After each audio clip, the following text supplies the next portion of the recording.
Las noches son para ponerle. Pero al programa más candente. Ya salió el peine. Ya salió el peine. Desde Grupo Fórmula a la República Mexicana, Estados Unidos y en cualquier rincón del planeta. Los famosos te cuentan sus secretos. Ya salió el peine. Ya salió el peine. Confesiones. Ya salió el peine. Y los temas más top del momento. ¡Préndete! Ya estamos al aire. Tengo el enorme privilegio de tener una plática con un actor y productor con más de 50 años de trayectoria. Vamos a ver de quién se trata. Un actor y productor mexicano que lleva décadas dejándonos boquiabiertos con su talento y presencia. Ya salió el peine. Inicialmente, estudió filosofía y letras, pero su pasión por las cámaras lo llevó a cambiar de rumbo. Así que en 1977 viajó a Nueva York para especializarse en las artes escénicas. Fue así que comenzó formalmente su trayectoria en los años 80, cuando se incorporó a la película En la tormenta. Ahí rápidamente se ganó la fama de ser un actor comprometido y profesional, por lo que le siguieron llegando proyectos como High Risk, Los renglones torcidos de Dios y Víctima de seducción. Pero no fue hasta 1985 que su carrera en la televisión despegó cuando protagonizó la telenovela El Ángel Caído junto a Rebecca Jones, quien más tarde se convertiría en su esposa. Manuel Alfonso, le agradezco muchísimo, pero muchísimo toda su ayuda. Pero ya no lo necesito. Te deseo con todo mi corazón que descanse en paz. Tras este éxito, los productores de la clásica novela Cuna de Lobos lo buscaron para que fuera parte del elenco junto a María Rubio, Gonzalo Vega y Diana Bracho. Con su participación en este proyecto, logró convertirse en una cara recurrente frente a las cámaras. Seguro lo han visto en algunos de estos títulos: Alma de Hierro, Abismo de Pasión y Para Volver a Amar. Mega hits. ¿Te acuerdas esa última vez que estuve en tu oficina y que me humillaste diciéndome que yo no te servía para nada? ¿Eso es la verdad? No me subestimes. No hay enemigos pequeños, mi amigo. ¿Qué pretendes? Cobrarme lo que tú y Marcial me hicieron. En los últimos años, ha seguido firme en la tele, pero también se ha aventurado en cine y teatro, demostrando que su talento no tiene límites. En cine, ha brillado en películas como Amores Incompletos y Todos Queremos a Alguien. Y en teatro está presentando su nueva obra, La Virgen Loca, una tragicomedia que nos va a tener al filo de la butaca. Seguramente ya saben de quién estamos hablando. Por supuesto nos referimos al titán de la actuación, Alejandro Camacho. Ya salió el peine. Agárrate, esto se llama Ya salió el peine.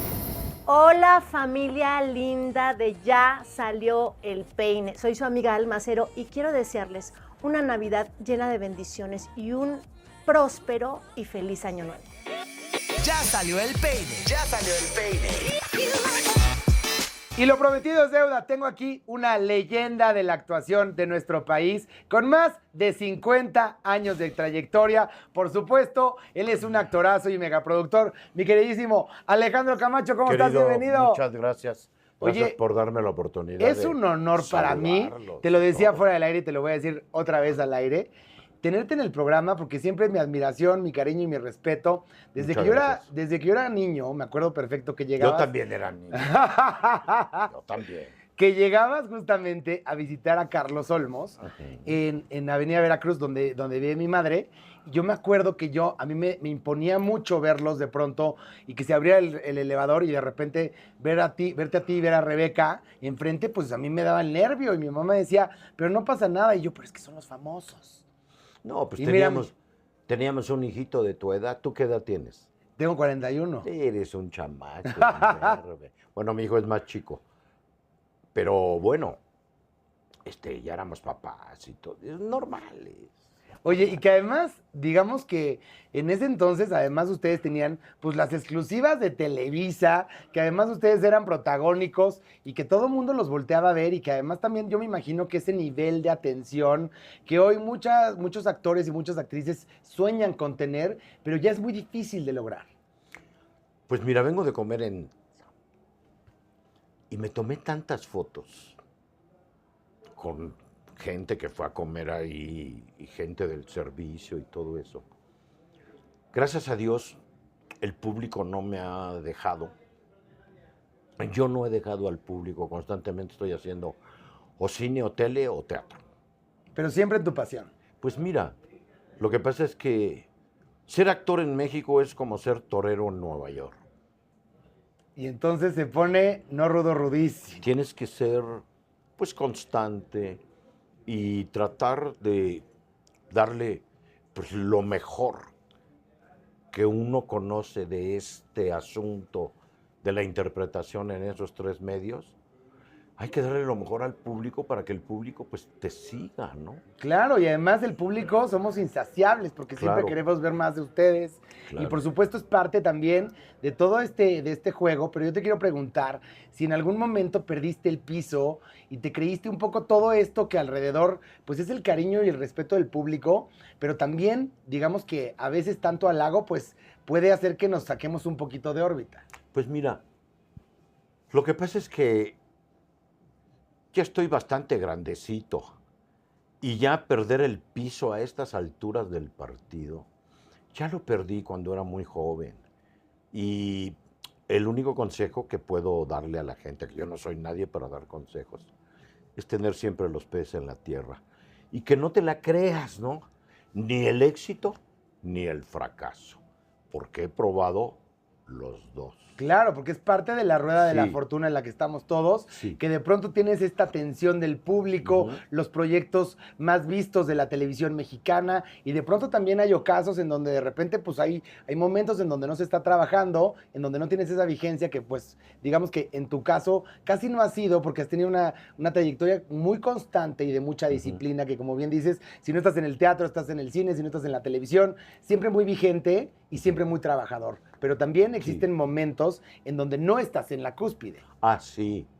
Y esos son los momentos donde hay que estar en el taller, en el aprendizaje, en la reinvención de uno mismo, ¿no? Y en el buscar con personas adecuadas proyectos, pues, atractivos, ¿no? Que pueden ser interesantes para mí, evidentemente, y para el público, ¿no? Para el que trabajo, ¿no? Por supuesto, porque además nos has hecho disfrutar de tantas Muchas vidas en gracias. una sola, que yo creo Muchas que gracias. también esto es admirable y quiero saber cómo funciona en tu mente y cómo de repente dejas un cachito de tu corazón en cada uno de esos proyectos. Pero ¿qué pasa cuando lo ves en retrospectiva, Alejandro, que volteas y dices, bueno, todas estas novelas, estas películas, estas obras de teatro, digamos, todo este andar que has tenido y todo el corazón en cada proyecto que has puesto? Pues mira, trato de olvidarlo.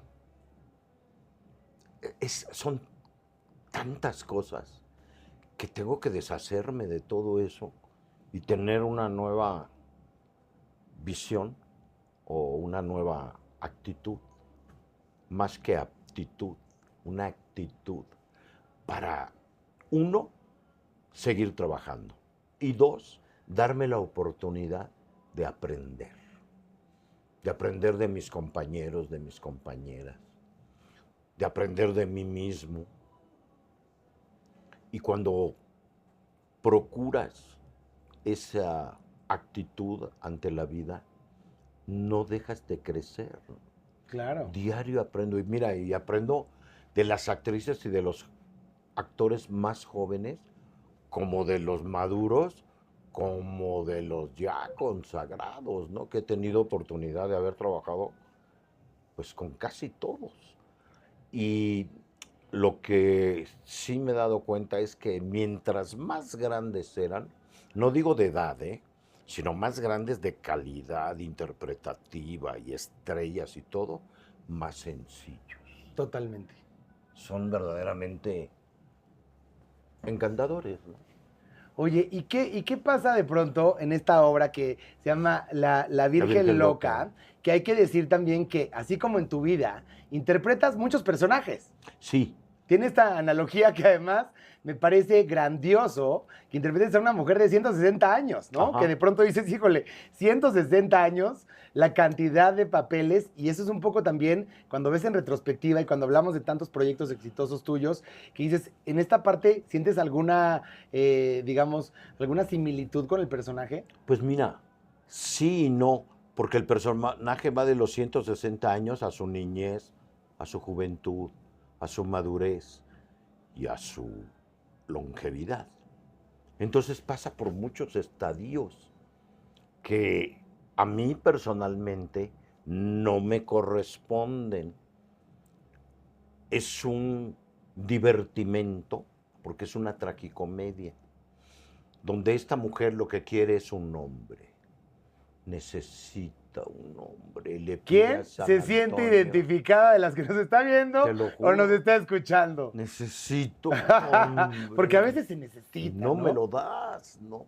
Entonces él, porque no es que yo trate de hacer una mujer, imposible. No se puede hacer una mujer, pero sí puedo actuar una mujer. Claro. Y una mujer con estas características de locura absoluta, de suciedad absoluta, de abandono y de vivir en un mundo imaginario creado por ella, donde habla con 10, 15, 20 personajes y se pierde en eso. A propósito, quiero decir que yo estoy solo en escena, pero no estoy solo. Me rodean todos estos personajes. Cuando un actor interpreta un personaje es un monólogo. Cuando interpreta 2 es nano. Cuando interpreta 3 es ñaque. Cuando interpreta 4 es piojo. Y cuando interpreta 5 más de 5 es un bululú. Un bululú, que ese es el término Exacto. correcto, porque no es un monólogo. No, Como es son un tantos bululú. personajes, es un bululú. Así es. Para que guarden ahí nota, ¿eh? Así es. Y esto, me imagino que el reto actoral para ti también debe ser pues mayor, porque evidentemente no necesitas más que Alejandro para llenar el escenario, pero tú haces una maravilla con estos matices, estos personajes. Muchas gracias. Quiero saber cómo juegas con eso y cómo te metes dentro de esta atmósfera. Bueno, mi formación escolástica me da las bases para poder tener la libertad de atrever. O sea, yo antes de entrar a escena estoy muerto de terror. Y esto es algo que Me quiero tiemblan subrayar las porque piernitas. seguramente muchísima gente dice, no, Alejandro Camacho, que le van a temblar las piernas, pero No, para sí, nada. sí. Sí te tiemblan. Sí. El público impone, la cámara impone. Aunque vengas preparado, ¿eh? Y aunque ya sepas. Aunque pues, no sabes nada. No, bueno, es que Nunca un sabes actor de tu talla, mi querido Alejandro, con ese No, colmillo pero- que tienes. Mira, la ventaja de la madurez es que ya sabes cómo, dónde, cuándo, con quién sí, con quién no y todo. El problema es que todo se te olvida. Entonces cometes los mismos errores que cometía cuando tenía 20, 25 años. A los ver, mismos. quiero preguntarte justamente a colación de esto, ¿qué le hubieras dicho tú al Alejandro que llegaba a este mundo artístico hoy con la experiencia que tienes? ¿Qué le hubiera dicho? Sí. Dedícate a otra cosa. De No. plano, búscate otro hobby, No, otra pues mira. profesión, otro todo. Básicamente, escuela, disciplina, método, talento y suerte. Si tienes de alguna manera la disciplina y la escuela, te puede dar las armas para que tu imaginación se eche a andar y con técnica puedas expresar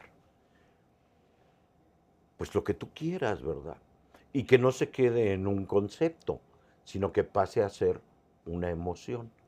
Y eso, pues implica que tienes que acercar los textos que vayas a hacer a tu persona, humanizarlos, para de alguna manera que la gente que te ve tenga acceso a toda esta vorágine de información visual y auditiva, por lo que dices, etcétera. Pero la única manera que tiene el público de poder entrar es a través de ti, a través de un ser humano. Mientras más se humanice uno, mejor. A ver, ¿en qué momento de tu vida, mi querido Alejandro, te diste cuenta de esa habilidad que tú tienes, nata, de captar la esencia de los personajes? ¿Cuándo te diste cuenta de ese poder de comunicación? Pues ya avanzado en mi formación, porque soy una persona analítica y entonces, independientemente de que he hecho comedias frívolas y he hecho cosas, dramas y Shakespeare, etcétera, siempre he tratado de hacerlo lo más simple, lo más cercano a mí. De esa manera, este autor, estos textos, estas emociones, pues tienen un rostro. Y ese rostro, pues, tiene que estar cerca del público, ¿no? Por supuesto. Y así es esta analogía entre los toreros y los actores, que además también tiene que ver con mucho la pasión. Digamos, ¿cuál ha sido la pasión más grande, independientemente de esta profesión, en tu vida? Las mujeres. Que además has disfrutado muchísimo. Y has tenido, He tenido muchísimas además, un amigas pegue brutal. que adoro, que siguen siendo mis amigas. Unas están, otras ya no están, en fin. Pero sí, mi leitmotiv en la vida es, además de mí, las mujeres y los hombres, mis amigos, Claro. ¿no? Creo que se complementan y por eso tengo una vida social importante.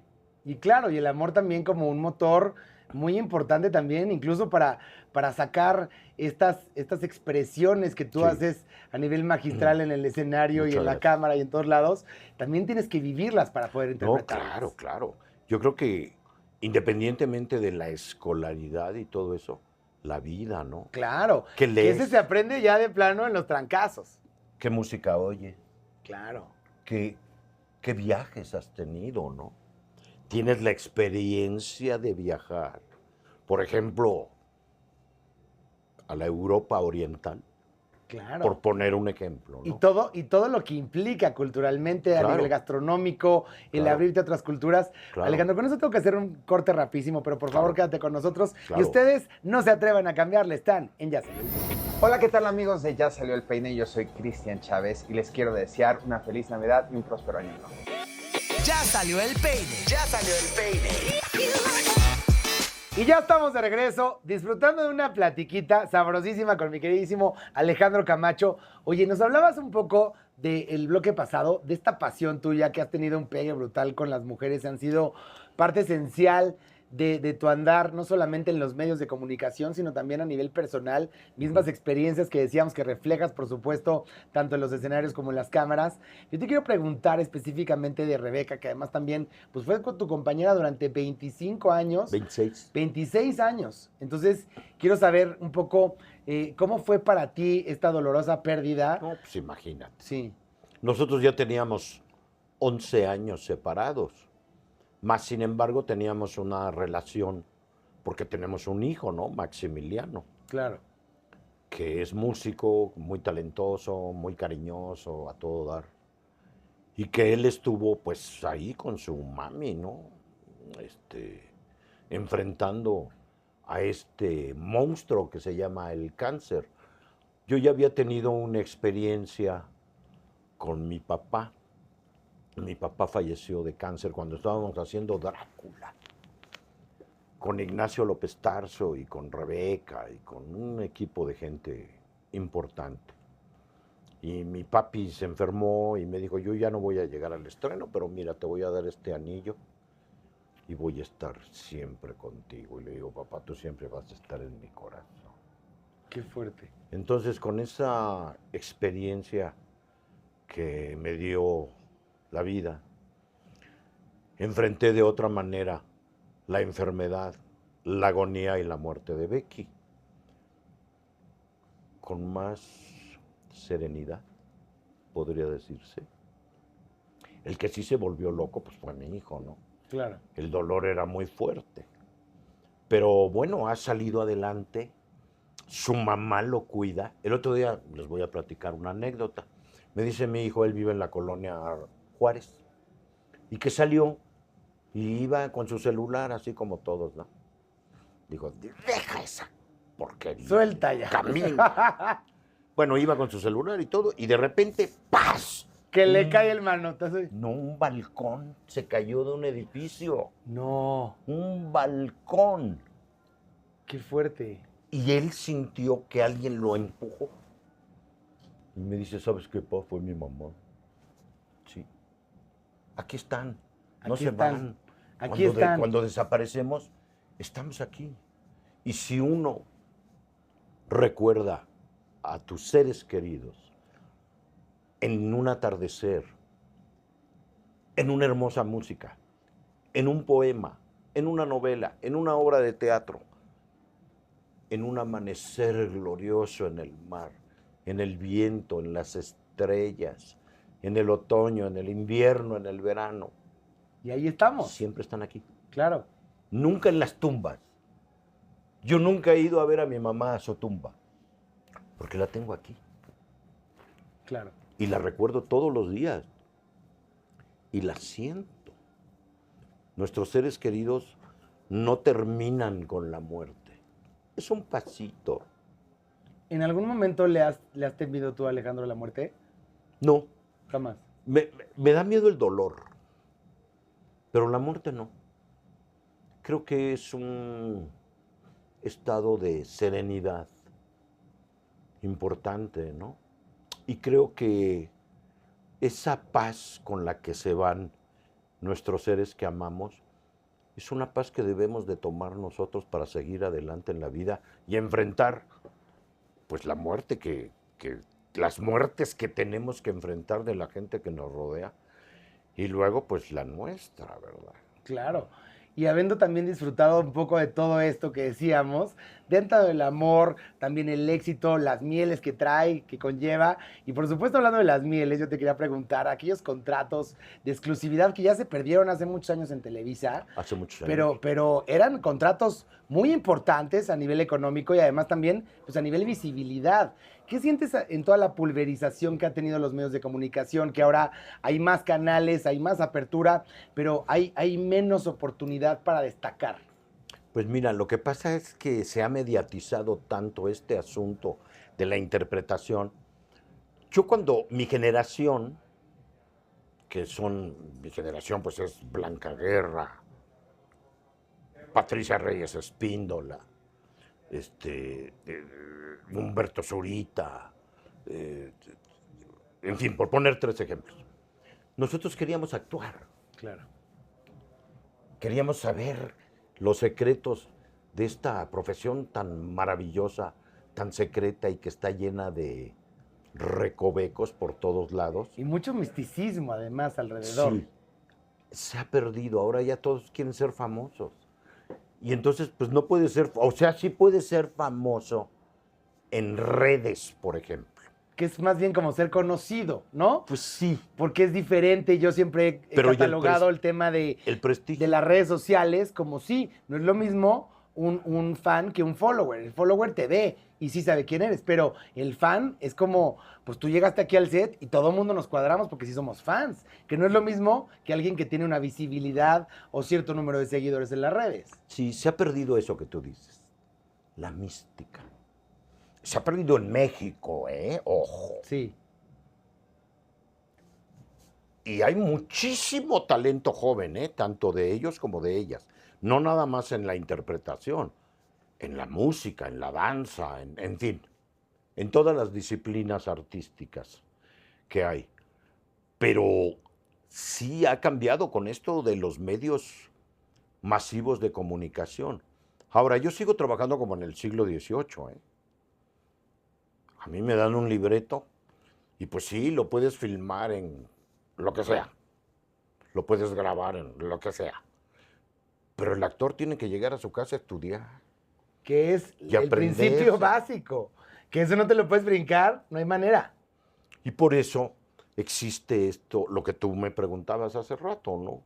De cómo desmenuzar una situación, un personaje determinado y darle cabida en tu vida. Pues lo tienes que entender, lo tienes que analizar.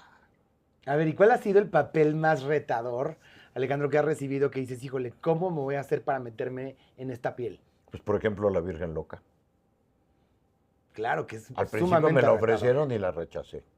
Yo ya había hecho una mujer en Las Criadas de Jean Genet, que es toda una situación intelectual, filosófica, de un genio de la literatura francesa como Jean Genet. Y yo ya había tenido esa experiencia con mi queridísimo amigo y director Salvador Garcini. Pero ahora, con esa experiencia que tengo de haber hecho Genet y que me ofrecen esta obra, que es mexicana además, y la leo, y al principio dije, no. No, gracias. No. Después. No, ya no. Ya no. No. Pero luego la volví a leer y... tiene... Porque siempre te ha gustado también el reto y lo que implica, Sí, claro, ¿no? claro. O sea, el enfrentarte, o sea, tú, Alejandro, siempre has sido un hombre muy confrontativo ante los miedos. Sí, Tú nunca sí. lo evitas y te vas por la tangente. No, Tú los enfrentas. No, sí.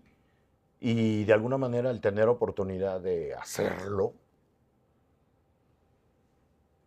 hay que tener tamaños, Claro. ¿no? Y atreverte. Y sobre todo, reinventarte. Que dices, bueno, ¿cómo es posible con esta trayectoria que tienes tú de decir, me voy a volver a poner en un lugar vulnerable, porque esto no es Así cosa es. menor, Así es. de hacer tantos personajes en el escenario y al mismo tiempo decir, claro, es el reto Sí. por el que estoy preparado. Sí.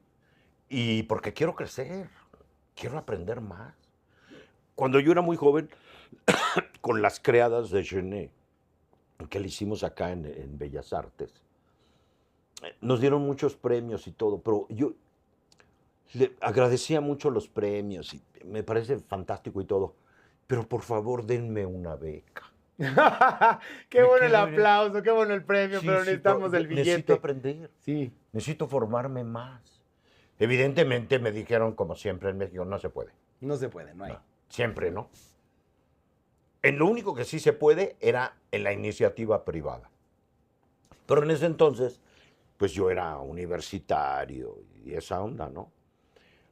Gracias a Dios, estaba un gran poeta, un gran amigo, director de extensión universitaria en la Universidad Nacional Autónoma de México, que se llamaba Hugo Gutiérrez Vega, que luego fue colaborador cultural en La Jornada durante mucho tiempo con el maestro Carlos Payán.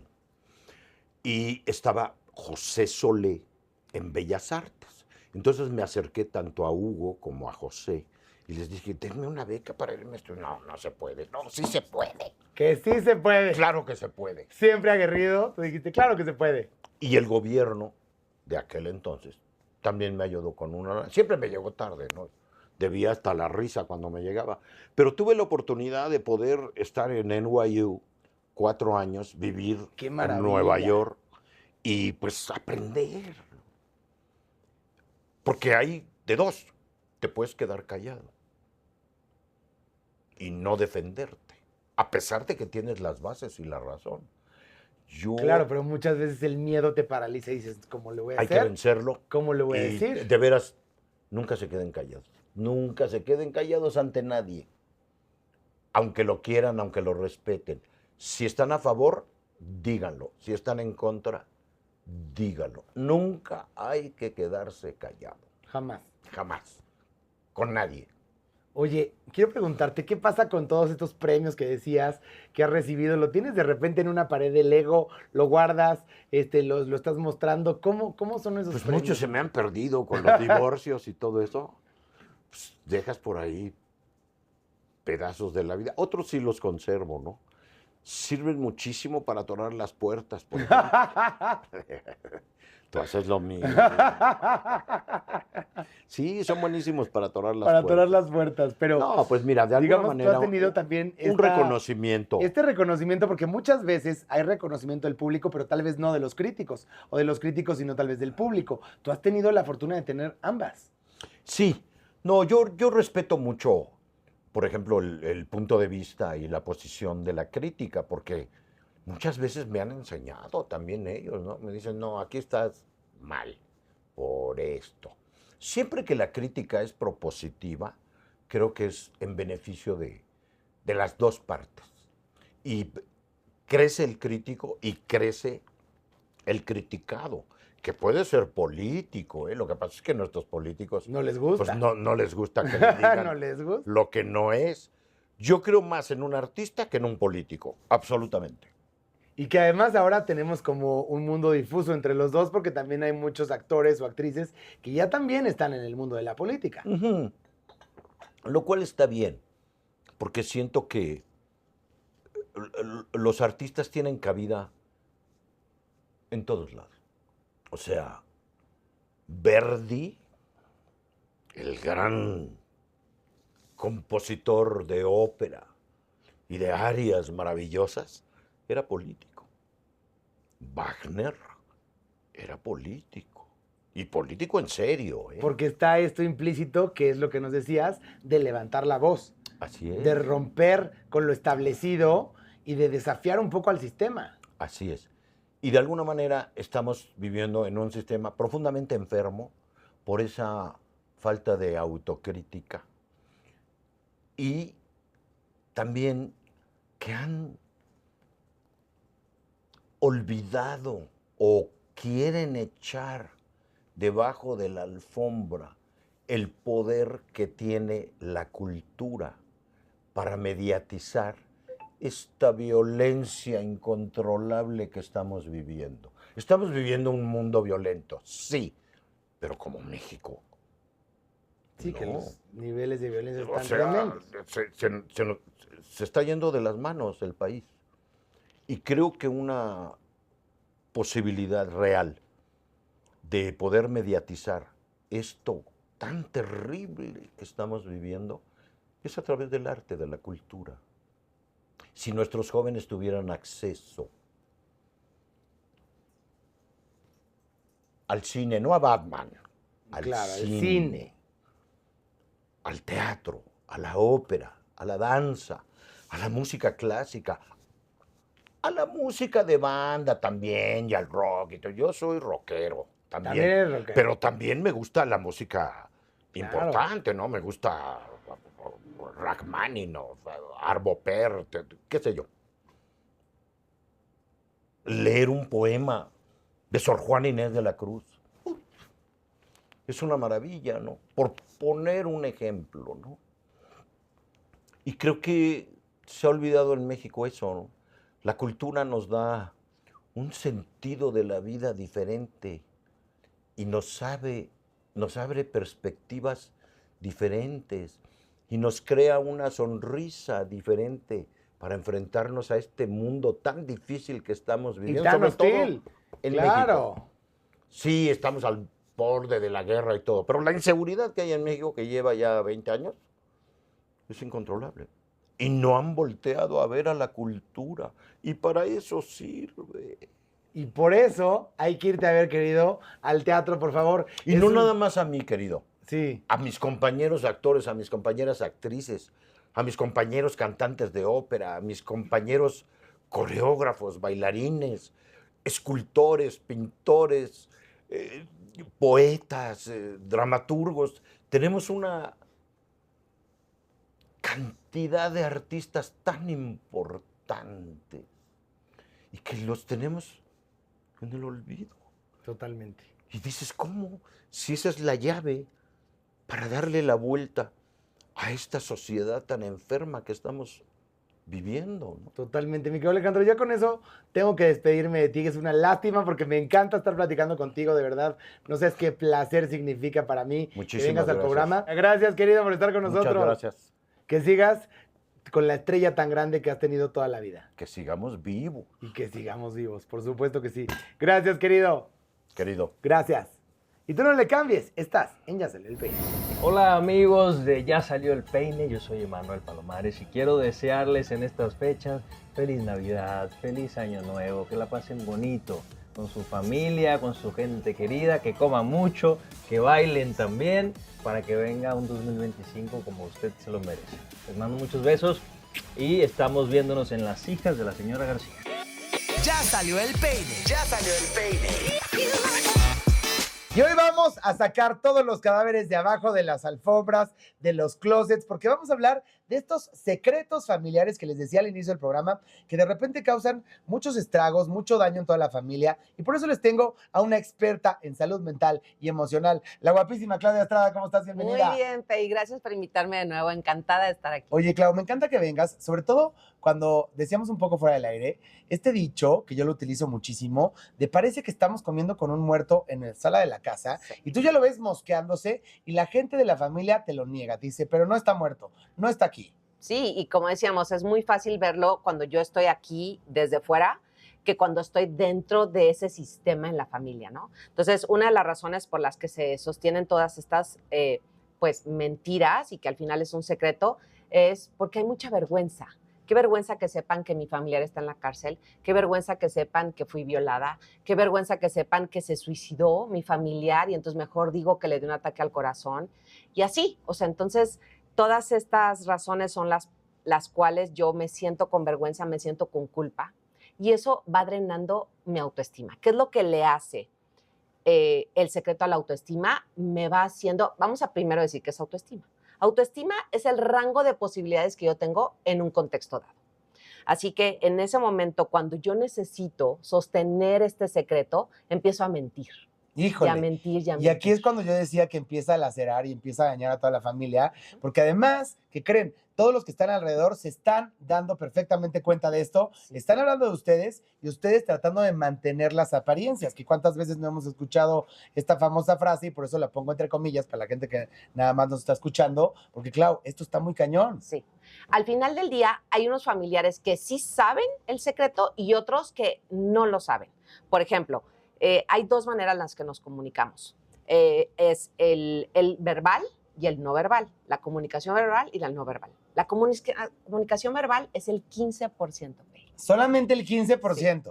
Y el otro es el 85%, que es cómo me paro, cómo hablo, en qué tono te hablo. Si me preguntas algo y yo estoy sosteniendo el secreto, voy a hacer a un lado mi mirada, no te voy a querer ver a los ojos. Entonces, hay esta incongruencia que si yo no sé el secreto, en el momento en que yo te pregunto algo, automáticamente siento intuitivamente que algo está raro porque me estás diciendo una cosa, pero tu cuerpo me está comunicando. Que aquí existe una disonancia muy cañona, sobre todo cuando estamos enamorados y cuando estamos en pareja, que todo mundo alrededor te está diciendo, oye, pero no te has dado cuenta, no seas tarado, sí. ¿No? Y tú dices, no, ¿cómo? No. Hasta que se te quita, digamos, este velo, este enamoramiento, es cuando empiezas a ver y te da coraje contigo mismo que dices, ¿cómo pude haber permitido esto, esta situación? Estamos hablando de situaciones que pueden llegar a ser un poco vergonzosas y que al ojo público por eso se tapan y por eso causan tantos daños. Nos enteramos después, 2, 3 generaciones, que tal vez el abuelo se suicidó, que nadie nos dijo nada, o que este familiar incómodo, como bien nos decías, Clau, que está en la cárcel y nadie sabe por qué, porque siempre tiene como estos asegúnes en donde todo mundo empieza el sospechosismo más fuerte, porque en vez de declararlo tal cual es, la gente lo hace más grande. Así es. Lo que pasa es que muchas de mis decisiones las tomo en base al miedo.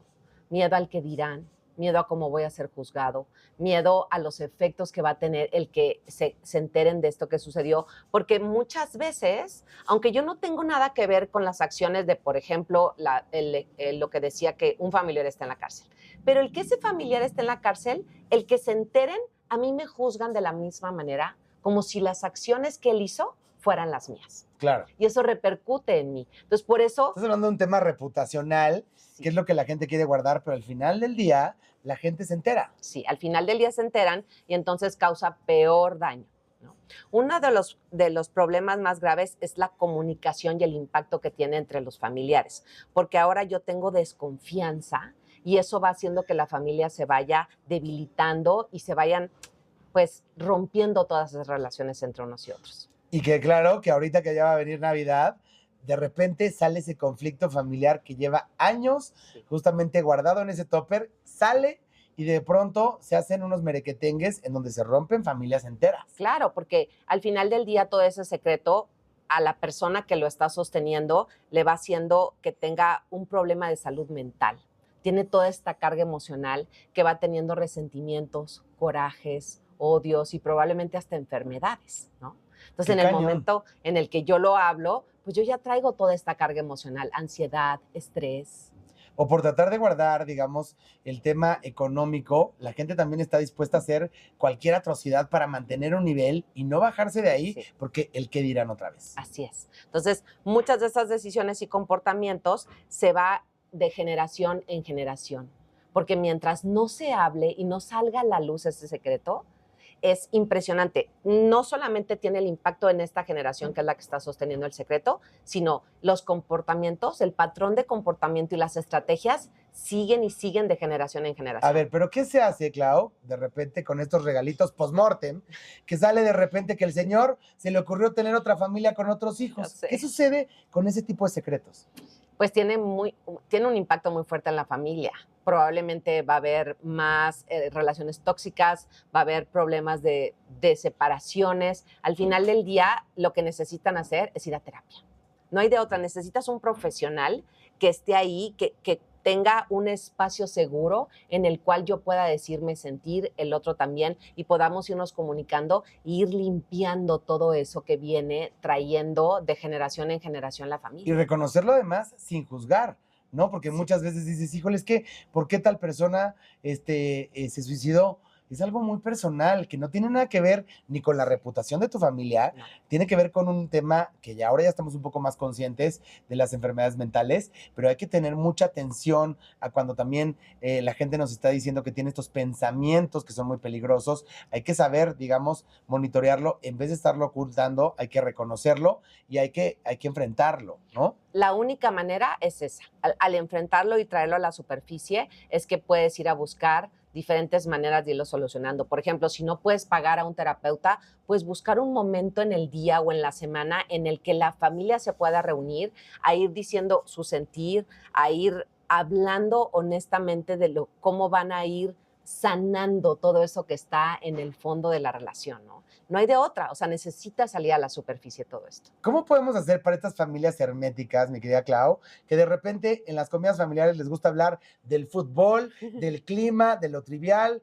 del tema político, pero jamás se toca el tema de las emociones, el tema de los secretos familiares? ¿Cómo se puede abrir esta caja de Pandora sin herir susceptibilidades? Es un poco complicado porque no están preparados. Si de por sí, cuando vas a terapia, sale todo esto y hay veces que sales de ahí y sales peleado de la terapia, etcétera. Yo, por ejemplo, ahorita con todo el proceso de divorcio del año pasado, pues estamos yendo a terapia algunos de los miembros de la familia, y ese lugar especial es en el que puedes hablar sin que termines peor de peleado. Y que además es un foro seguro, que hay que decirlo, en donde te tienes que desfogar, porque es mejor que salga ahí con alguien que te pueda canalizar tus emociones, a que pase de repente en tu casa y salga de control, porque cuántas veces no hemos visto que de una pelea de lo totalmente trivial, que viene por algo que es muy fundamental de estos pilares que nos estás diciendo, y que de pronto se nos caen como fichas de dominó. Sí, y de hecho, si no es un lugar seguro, probablemente cuando empiecen a hablar de todos estos temas tan delicados en la familia, que ya traen toda esta carga emocional, resentimientos, corajes, odios, hasta puede haber violencia física entre ellos, porque no se van a poder sostener uno al otro. Hay veces que, yo me acuerdo que hay veces que llegaba con mi pareja y le decía, vamos a comportarnos como si fuéramos dos personas maduras. ¿Por qué? Porque tú traes tus patrones de comportamiento, yo también traigo los míos de mi familia y tú los de lo tuyo, y así que en el momento en el que nos queremos comunicar, hay veces que te terminas peleando peor. ¡Claro! Porque tú traes tus patrones y yo traigo los míos. Entonces, sí, porque a lo mejor en tu casa te educaron a ti en que calladito te ves más bonito, no dices nada, o a lo mejor yo verbalizo de más, o a lo mejor yo me estreso de más, o a lo mejor yo me pongo más iracundo. Es decir, el empatar las emociones y empatar también la formación, porque una cosa es la emoción y otra la formación, y cuando estas dos se ponen en una licuadora y que además también tenemos un enfrentamiento, estamos hablando justamente de mi legado y de cómo tengo mi comportamiento. Está cañón, porque estás hablando de dos cosas que al conjuntarlas con las otras dos de la persona, se puede hacer una bomba de tiempo. Sí, lo que pasa es que no tenemos un sentido de cómo controlar nuestras emociones. No sabemos gestionar nuestra emoción. Así que me voy a dejar llevar por lo que estoy sintiendo. El 99% de la gente no sabemos gestionar nuestras emociones. Claro. Entonces, eso es lo que va a pasar. Que parece que los señores que de repente nos ven y nos escuchan es como,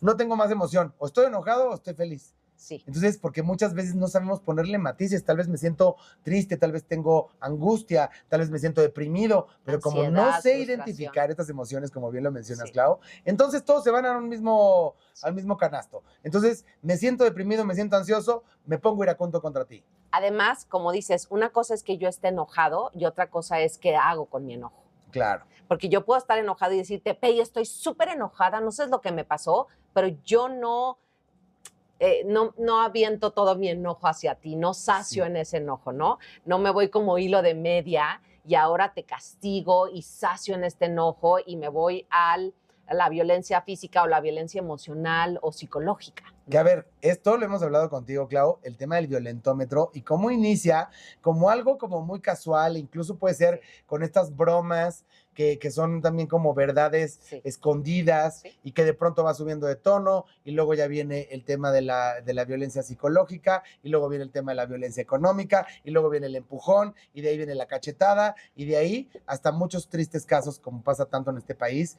en los feminicidios. Lo que dijiste es que además una manera muy que se puede sostener y que toda la gente no lo ve mal es la violencia a través de una broma. Claro. Y la gente te lo avienta como si fuera una broma y volteas y dices, ay, no aguantas nada. Y lo ves en pareja todo el tiempo. No aguantas ay, nada. Cómete otra gordita, Sí. ándale, no pasa Ajá, nada. Pero eso es violento. Lo que pasa es que es mucho más fácil de decirlo de esa manera y que si algo pasa, yo poder volteártela y decir, no aguantas nada. Híjole, y entonces en ese con que te estoy echando una broma, ahí es cuando empiezas a caer en las redes de la violencia, que esto tiene mucho que ver con el tema de estas verdades ocultas, que de pronto salen a la luz y que la gente no lo sabe gestionar, porque así como no sabemos gestionar las emociones, no sabemos gestionar un suicidio, no sabemos manejar tampoco un familiar dentro de la cárcel, todos estos casos que nos estás diciendo, Clau, que nos ponen, digamos, en estado de alerta y que prefieres guardarlo en un cajón. Acuérdate que muchas veces el familiar lo hace inconscientemente y tenemos que ser más compasivos con esa parte porque tiene tanto miedo de que salga a la luz esto que está dispuesto a hacer lo que esté en sus manos para sostener esa mentira, para sostener este secreto. Estoy dispuesto a mentir y mentir y mentir. Te voy a poner un ejemplo. Imagínate que yo quiero llevar a mi hijo a la clasecita esas donde les hacen estimulación temprana y mi esposo me dice que está prohibido, que no puedo salir a esa clase. Ahora, cada vez que quiero ir a la clase, invento que voy al súper, que voy al centro comercial, un desayuno, ¿no? Y entonces voy a la clase. Y ahora, un día en el centro comercial, un sábado, me encuentro a mis compañeras y yo voy con mi esposo y mi bebé. Y las veo de lejos y empiezo, que no se me acerquen, que no vengan, las desvío, me voy por otro lado. ¿Por qué? Porque tengo que sostener. ¿Te quieres poner la bolsa de pan en la cabeza? Entonces, ahora miento y miento, porque ¿qué pasaría si llegan y nos saludan? Claro. Todas las mentiras que voy a tener que contar para seguir que te digan, sosteniendo oye, Clau, este ¿cómo miedo. les fue en el desayuno? ¿Cuál desayuno? Exacto. Y lo he visto. He estado a veces en una cena y de repente está la pareja y dice la mujer que hizo algo que el marido no sabía y no sabes cómo se pone. Claro. Claro que en ese momento se contienen porque hay otras personas y están en un restaurante, pero los empiezas a ver que empiezan a estar enojados, que les cambia la cara, como te digo. O sea, estás comunicando a través de tu corporalidad mucho más que lo que estás diciendo a través de Y tus además, palabras. este nivel de frustración que nos puede llevar la mentira, porque yo creo que no hay cosa peor que sentirse engañado, ¿no? Sí. Ahora, fíjate, en todos estos conflictos, ¿qué es lo que hacen? Aumentan la tensión en la familia y hay una sensación de traición. Claro. Y cuando hay esa Es sensación como, de traición... mamá, ¿por qué no me dijiste que mi abuelo se suicidó? Sí, empieza a haber mucho rencor, empiezan a alejarse más las familias. Entonces, todos estos efectos solo por sostener el secreto. Qué fuerte. ¿Y cómo podemos hacer para toda la gente que nos está viendo y nos está escuchando, Clau, que quiere sacar de pronto un esqueleto de este armario y decir cómo lo puede hacer de la manera más asertiva? Sabemos que puede haber miles de matices. Poníamos algunos de los ejemplos, entre lo más sencillo hasta lo más cañón. Digamos que en esto, ¿cómo puede ser tu consejo para que la gente que de verdad quiera ya sacar a flote esta verdad a medias o esta mentira, cómo lo puede hacer? Fíjate, además de ir a terapia, también puedes buscar un mediador. Un mediador va a ayudar a solucionar todos esos conflictos, sobre todo cuando es algo mucho más intenso, más delicado. Un mediador es distinto que un psicólogo. Ahora, también yo puedo empezar a buscar alguna manera en la que yo pueda aterrizar todo lo que estoy sintiendo a través de un diario emocional. Empezar a escribir lo que estoy sintiendo me va a ayudar a procesar todo esto que vengo cargando, toda esta carga emocional, ¿no? De estrés, de miedo, de ansiedad, de enojo, inclusive de resentimiento a través de mi diario emocional. ¿Qué otra cosa puedo hacer? Puedo meditar. Aunque nos dé una flojera enorme, la meditación es parte del mindfulness, como se llama, y es una gran herramienta porque me va a ayudar a aprender a observarme. Yo no soy mis emociones. Y a controlarme. En vez de estar vociferando y decir, ¿cómo te atreves? Piénsalo, medítalo. Sí. O sea, y fíjate, más que controlarlo, es aprender a sentirlo sin juzgarlo. Puedo y eso decir, está muy fuerte, porque se dice muy fácil, pero cuando estamos en esta situación, claro, te quieres morir de coraje. Por supuesto, pero imagínate si yo medito 10 minutos todos los días, después de un mes, en el momento en el que estoy sintiendo este resentimiento, coraje o tal, poder decir, a través de mi respiración observo todo este enojo, que siento que soy un volcán que está a punto de hacer erupción, todo esto caliente, la barba, la quijada, cómo la aprieto, la sensación en el estómago. Que te puede llevar eso incluso a un infarto. Por supuesto, si no lo sé controlar, o un ataque de pánico o un ataque de ansiedad y termino enfermo o en un hospital. O se me chocó, se me paralizó la mitad de la cara. ¿Cuántos casos no conocemos de esos, Clau? Sí.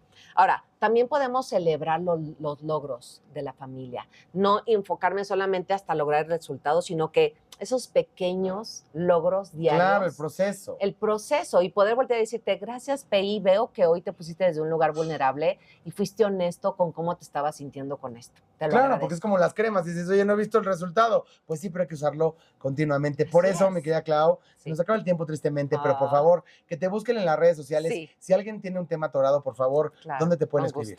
Y sobre todo, trabajo en sistemas, ¿no? En todo el sistema de la familia es una manera maravillosa de ir solucionando todo esto. Así que Claudia Estrada Coach, en mi Instagram, en mi Facebook, me pueden mandar WhatsApp, me pueden mandar mensajes, será un placer estar ahí para ustedes. Y también si pueden hacer alguna pregunta y yo hacer algún reel en el que les pueda contestar, será un placer. Gracias por estar con nosotros, mi Clau, siempre es un placer. Gracias por invitarme. Ya salió el peine. Ya salió el peine.